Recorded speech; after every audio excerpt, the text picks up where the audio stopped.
Well, just like there are 5 things that drive men crazy, there are at least 5 things that drive women crazy. We'll just focus on 5 for right now. But the first one, in no particular order, would be lack of listening and engagement. Okay? It could pretend this is my phone. Maybe it goes to the details of your cousin's shopping habits. That's fast. She shops? Cool, man. Yeah, lack of feeling ignored, interrupted. And I get, like, it goes with the last one, right? You're like, get to the point quicker. So, but we really want to feel heard and understood. So I think that listening is a very big, it's a big deal to us girls, right? Like when we, but it's funny, like when females hang out, like we could just go get a coffee and talk for hours. Like if you're hanging out with your guys, there's no chatting. We play golf and we talk about our golf shots. This happened this weekend. I was like, what'd you guys talk about? You're like, golf. The shots we were taking, what iron we hit. Chipping wedge, or is that a why club? we 3-putted the last green. Yeah. That was it. Chipping wedge, I got that correct? Well, kind of. Okay. Lob wedge, Lob chipping. wedge right here. Yeah, I'm gonna. All right, so that was number 1. The next one is not helping with household chores. Okay, this is,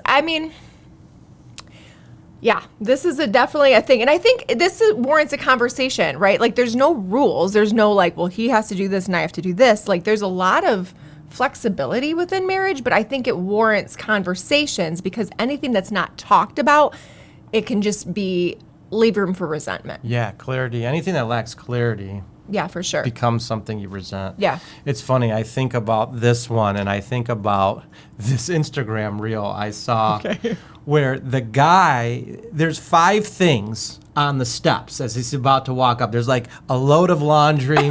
There's like a kid's toy. There's a book. And he methodically steps around each thing so that he doesn't, trip over it. Right. And then he's annoyed that they're on the stairs.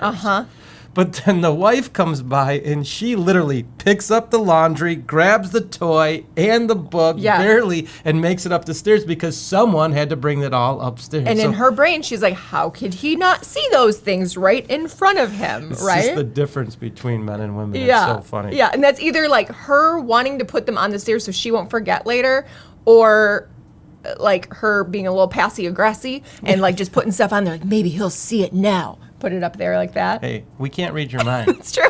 Don't put it in our way so we trip. That could be dangerous. Okay. The next one kind of goes along with this, and it's leaving messes. Leaving messes. Leaving messes. So the infamous socks on the floor, sounds like this does is not experience. Happen in our house, obviously, like cupboards being opened or closet doors being opened, cups strewn about. I don't know. I hear you. Yeah. Do we need counseling from you today? No, but leaving messes because I think you feel underappreciated, right? Especially if the roles are like really traditional and the wife is home, like taking care of the house, and like you're out and then you kind of come in and mess up her domain, Yeah, I get that. And guys, we do need to get better at this. We shouldn't be leaving messes. The epiphany I had early in our marriage was that if I didn't put something away, you had to. So it was either one of us were doing it. So it's kind of selfish to leave messes everywhere. I remember that day you came to me, you're like, I just had this revelation.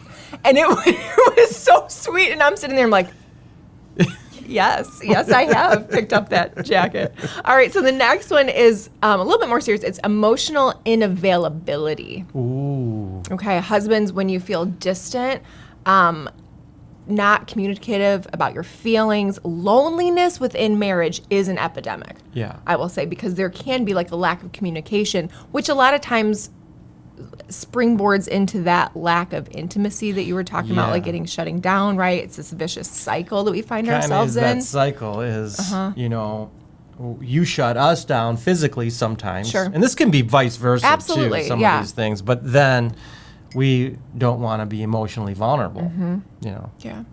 Almost like a payback. Right. Yeah. It's a vicious cycle until you do something to break that cycle. And so the last one, and again, there could be more, but these are the top ones, right? Lack of romance and affection from the husband. So And again, it ties into this last one, right? But like wives usually crave that romance, that communication, that affection in order to be open to husbands physically. And it's usually reciprocal, or it's reversed, role reversal, right? Yeah. Well, why don't you let me, make dinner tonight and take that off your plate, and I'll do the dishes, and we'll talk. We'll go for a nice walk. Wow. And we'll talk about our feelings and our days and your third cousin's shopping habits, and we can just connect. I mean, I know that you're doing this for the camera, but it's working. It's working.